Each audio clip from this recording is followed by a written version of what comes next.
Pilipino. Mas pinatindi, mas pinalakas, at mas pinaaksyon sa Match Point tuwing Sabado, 12:30 ng tanghali sa DZRH TV.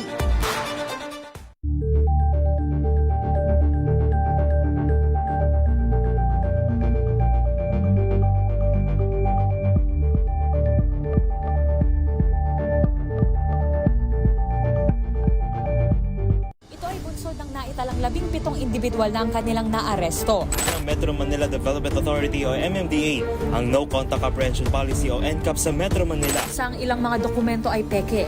Hindi rin legal ang employment na ipinangako sa kanila. Sa mata ng batas, mananagot ang sangkot at may sala. Dahil sa bawat paglabag, may karampatang parusa. Alamin ang mga pananagutan sa likod ng mga bawal. Dito sa Hoy! Bawal Yan! Tuwing Sabado, alas 11:30 ng umaga. Dito lang sa DZRH TV.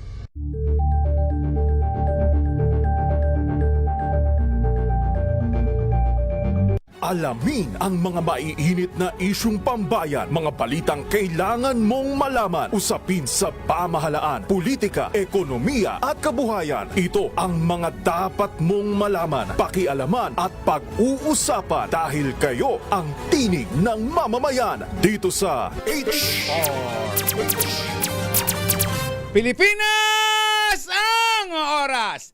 Alas 10:39 ng gabi.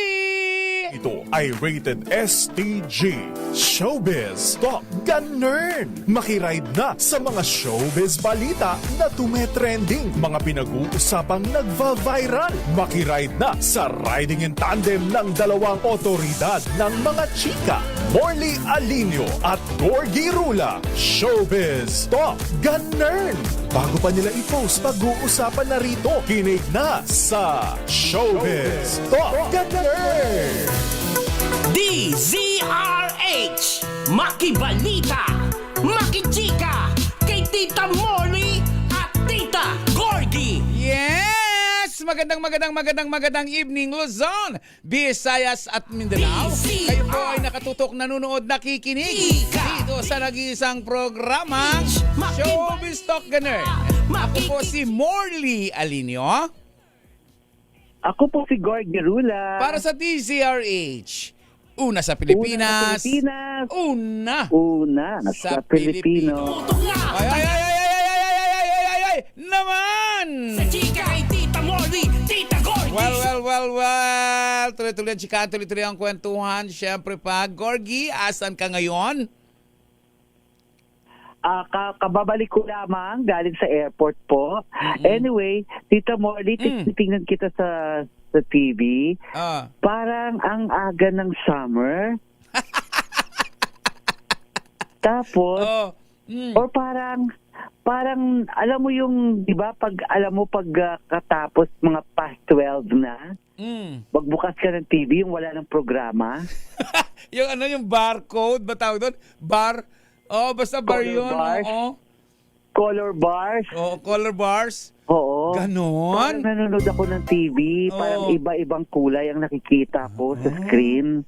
Inggitera ka talaga ever Parang kang since. color bars kapag wala ng programa, yan na yung palabas.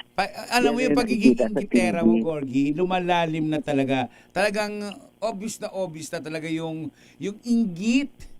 Yung inggit, gano'n. Bakit hindi po ako susuot ng ganyan po? Ba't ako maiinggit? Ay, nako.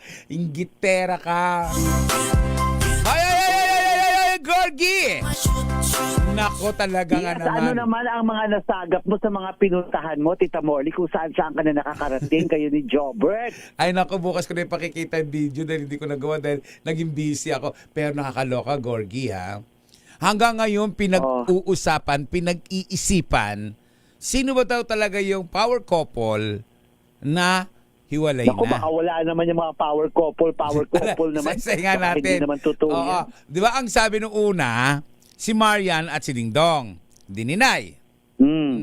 Sumunod si Dennis Trillo at si Jenny Mercado, dininay. Oh. Ang sumunod na nag-deny na tinuturong showbiz couple, nahiwalay na ay si Tony Gonzaga at Direk Paul Soriano. Idininay sa vlog ni Alex Gonzaga. May natitira pa. May pinag-uusapan pa. Baka daw, ayan na, ang makakating dila, sabi nila ha, baka daw yung power couple na ito ay sina Soren Legaspi at Carmina Villaruel. Iyon ang chismis. Ano ba sila ka-power couple? Paano ba sa ka-powerful? Oh, power couple. Oh, power couple. Ayan sila daw. Pero alam mo, sa totoo lang, maling-mali sila eh. Yung power couple na naghiwalay, di ba? Baka naman sinasabi nila si Sharon Cuneta at Gabby Concepcion. Oh. Kaya nga, baka sila. I-confirm naman hiwalay na sila. Pati si Martin Rivera at Pops Fernandez. Oh.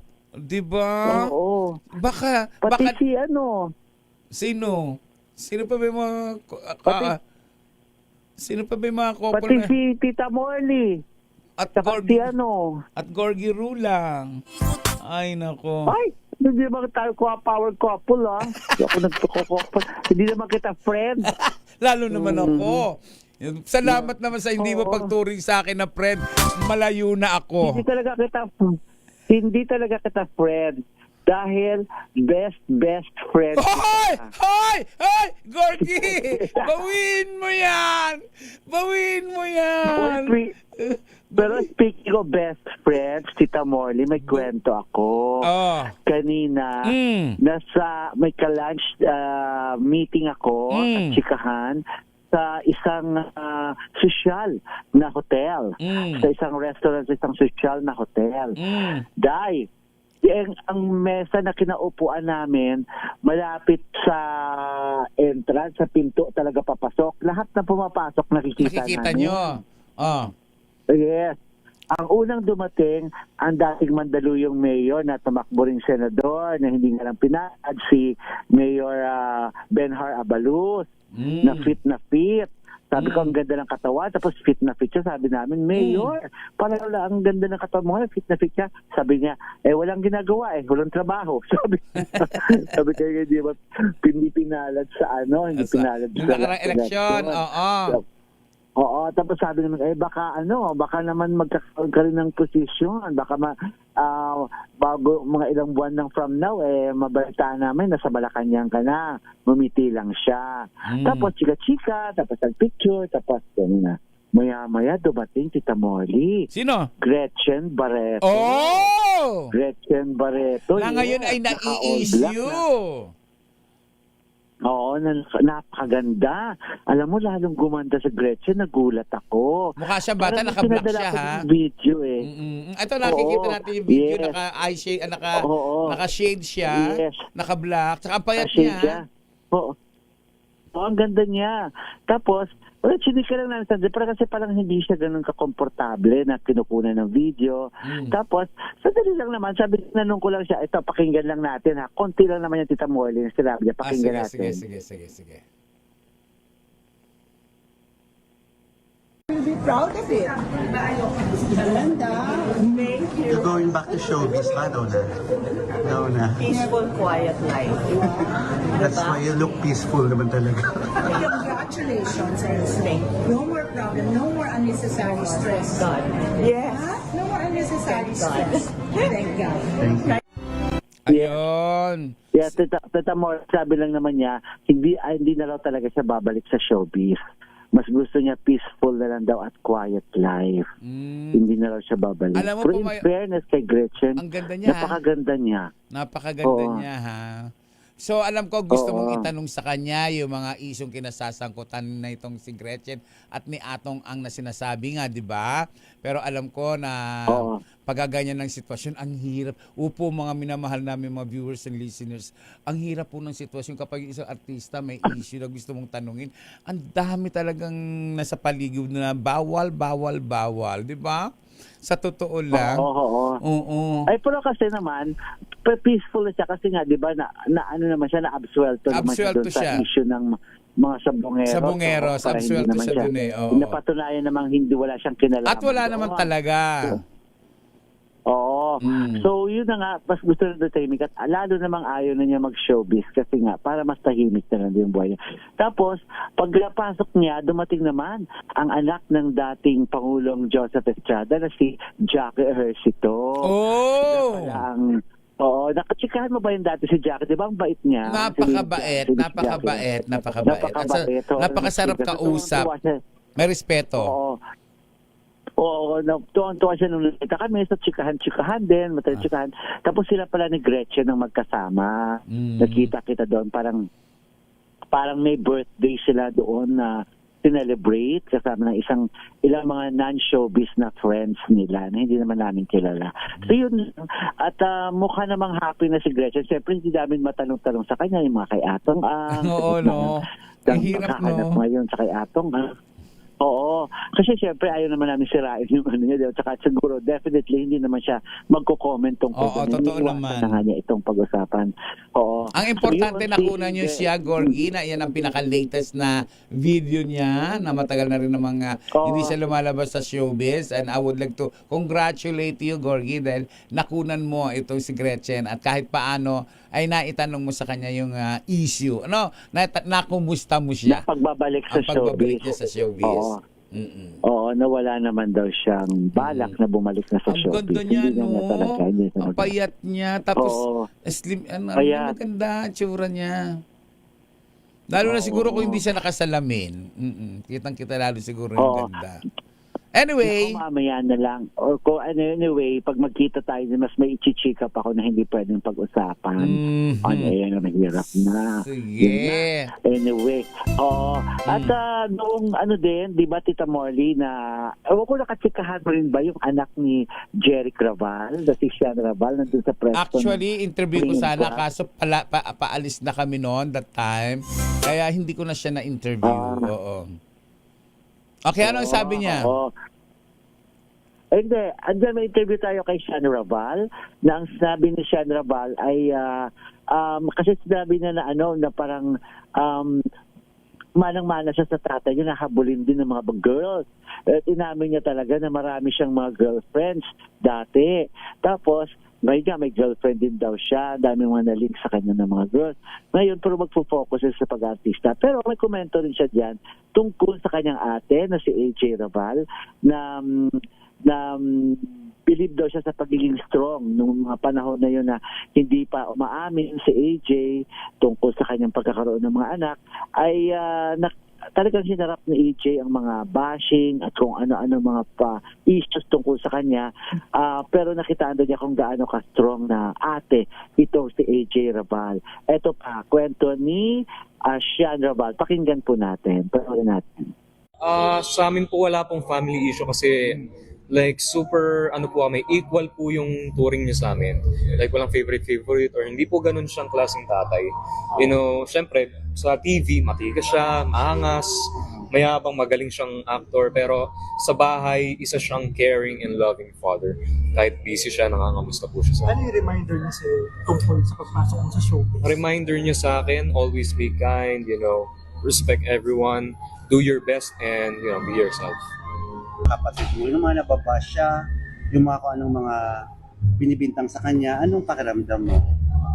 Syempre po, as someone, syempre alam ko po yung truth. At syempre, pagka binabasa mo po yung mga comment, ang layo po sa katotohanan. Syempre, sinisiraan po nila yung tao kasi sa social media po puro one-sided ng tao. Hindi naman po sa nila lahat, pero some people are judgmental. And po, nakaka-hurt. Pero as far as I could see, super strong siya na napaka-strong niya po na kapatid. Relentless sa mga nagiging issue po sa kanya, mga sinasabi po ng tao. Syempre for me po, nasasaktan po ako. Kasi far from reality, mabait po si Ate AJ ko. She's really sweet. And she's lagi pong nagpapasalamat kay Lord sa mga blessings na Ayan. Yun ang kanyang pahayag. Anyway, at least... Mga pahayag na ito. Mukhang kamukha siya ni Jeric. Hindi naman, medyo gwapo. Para sa akin Mas gwapo yung tatay. Pinakagwapo pa rin si Jeric. Gwapo pa rin. Pinakagwapo si Jeric. Kung mga forma niya, Jeric na Jeric. Oo, Jeric. Forma niya, eh. Batiin ko muna yung nagapisak. Gorgie, ang nagapisak, yung grupo ko ng mga macho kong mga barkada ng taga Kasipagan, Tondo, Manila. Nanonood sila ngayon sa aking programa. Siyempre sa pangunguna yan ni Carlito Jimenez. Batiin din natin siyempre si Randy, si Roy, si Rory, si Willie, at siyempre pa si Juanito. Binabati natin yan. At lahat-lahat na pati si Labs. Ayan, binabati natin. See you on Sunday. See you on Sunday. Fiesta po sa Tondo.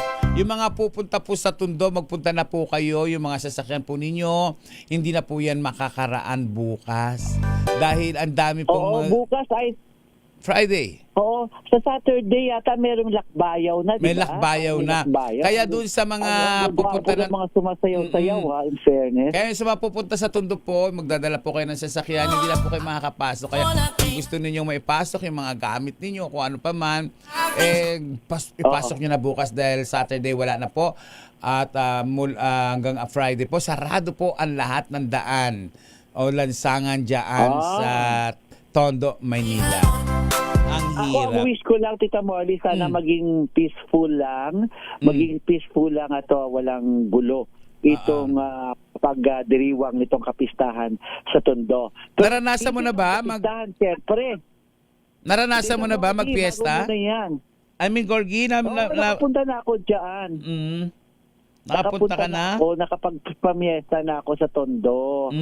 Tapos yung binibless sa simbahan, binibless. Laging may lumalabas na binibless yung mga tao sa labas ng simbahan. Oo. Diba? At syempre, Tita Morley, kapag piyestahan, daming hugasin yan. Mga hugasin. Kaya nga ipaalala natin po sa ating mga misis na mas masarap sa tenga ang tunog na malinis na hugasin. Yung pagkinuskus ng daliri, alam mo, walang bahid. Kasi yung tunog, yan ang heavy duty linis ng Smart Dishwashing Paste. Smart Dishwashing Paste, may double tanggaling formula, kaya tanggal sebo, tanggal bakterya pa. Yan ang Smart Dishwashing Paste. Plato, kaldero, plastic linis, fantastic. Smart Dishwashing Paste, a product of ACS Manufacturing Corporation. Gorgie Puito, a proud user of Smart Dishwashing Paste. At syempre pa, hindi natin matatanggal ang mga super mega daming mancha sa ating mga damit pag hindi tayo gumamit ng Pride. Kaya naman, Mami, laundry day na ba? Sunod-no ka na naman ba sa makapit, madikit at malupit naman ka? All you need is Pride. Bakit pahirapan ng self kung sa Pride ay easy and worry-free ang laundry? Sa triple stain away formula, tanggal ang matitinding mancha. Based on taste, chocolate, mud, and Sibomon cotton. Gawa ng ACS to. At syempre pa, Tita Vicky Villanueva Tezuka, Ogie Narvaez Rodriguez, and Ophelia Caringal Calvero. Well, nagugustuhan nyo ba lagi ang aking smile? Siyempre, yan ay gawa ng Swiss Dental Clinic. Pues, kung gusto ninyong mamangha ang inyong mga kaibigan dahil pagkaputi-puti at kumikislap ang iyong ngipin, ganyan, ay pumunta kayo sa Swiss Dental Clinic na matatagpuan sa number 313 Ledesma Building, Jordan Street, Multinational Village, Paranaque. At harapin ang maganda at kakit-akit na si Dr. Analiza Boras Ansa. Ang Swiss Dental Clinic ay very friendly sa price, mura, matibay at super ganda talaga.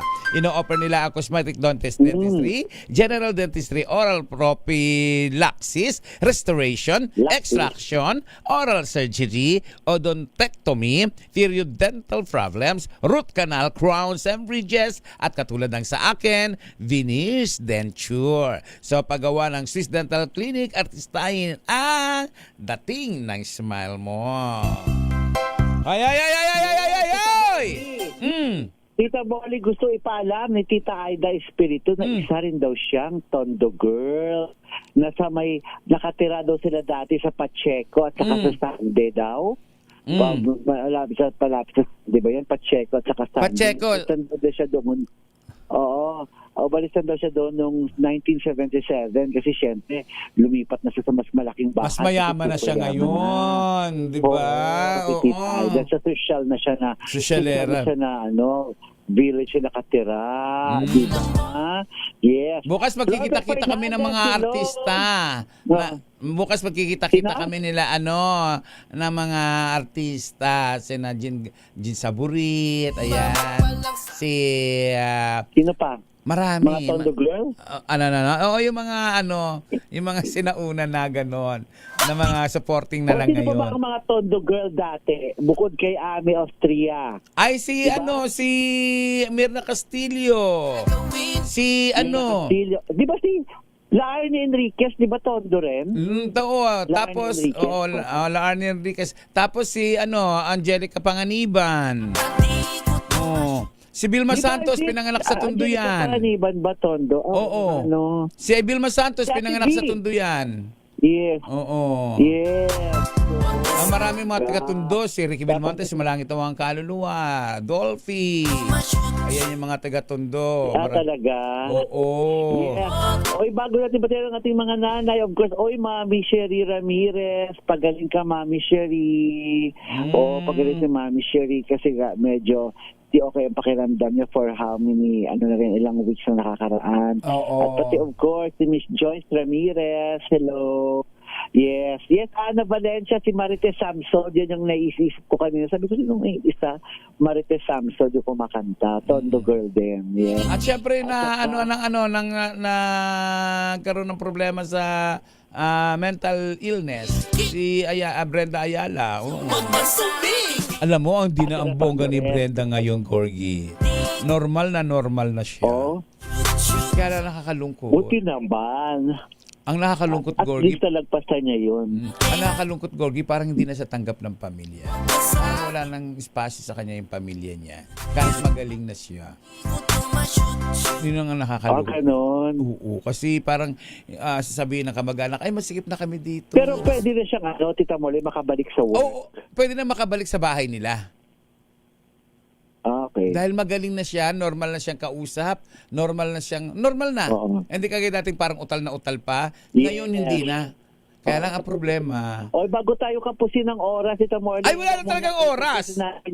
Nanay Linda Sonsa, kay Din Seguroa, kay Kokoy Bunta, Tita Becky Villanueva Tezuka, si Ronnie Cruz, Adavan Rodriguez, Tita Wena Gutierrez, Romel Lesano, Marilu de Guzman, Jojo Maquindoran Mabalot, sina Dean Carlos, sina Nora Dagilario. Hello sa inyo dyan. Okay. Thank you so much. Wala na po tayong oras. Magpapaalam na po tayo. Siyempre pa, bago tayo magpaalam, dasalin po natin ang ating gabi-gabing ipinagdarasal, panalangin. At tayo po manalangin para sa kapayapaan sa Pilipinas.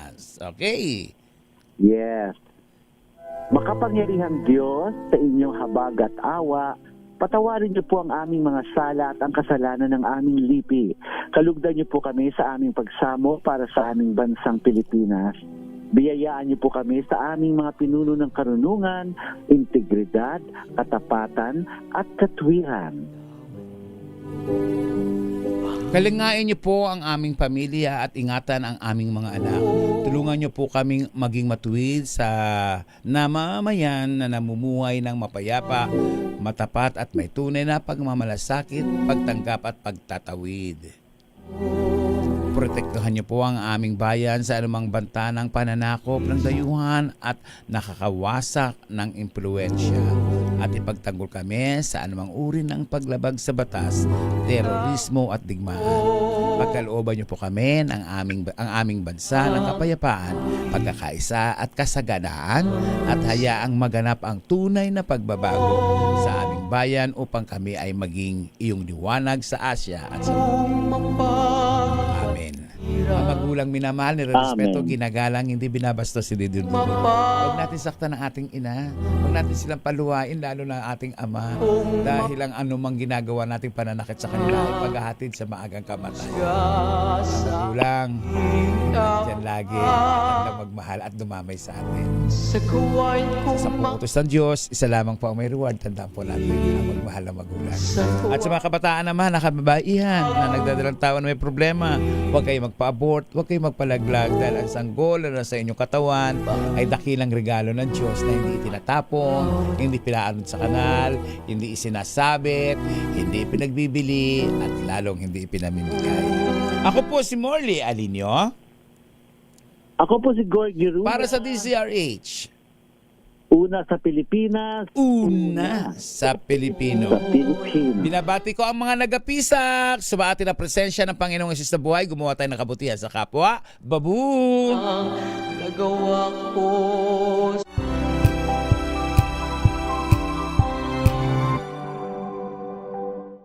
Maagang balitaan, maagang usapan sa mga issue at balita. Kasama si Kuya Angelo Palmones sa Magandang Umaga Pilipinas. Mula Lunes hanggang Biyernes.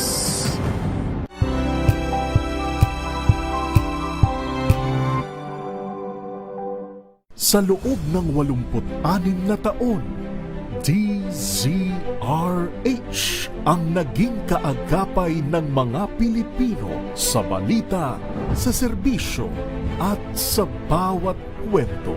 86 na taon ng tiwala at sa mga darating pang taon, mas pinalakas at mas pinagtibay para sa Pilipino.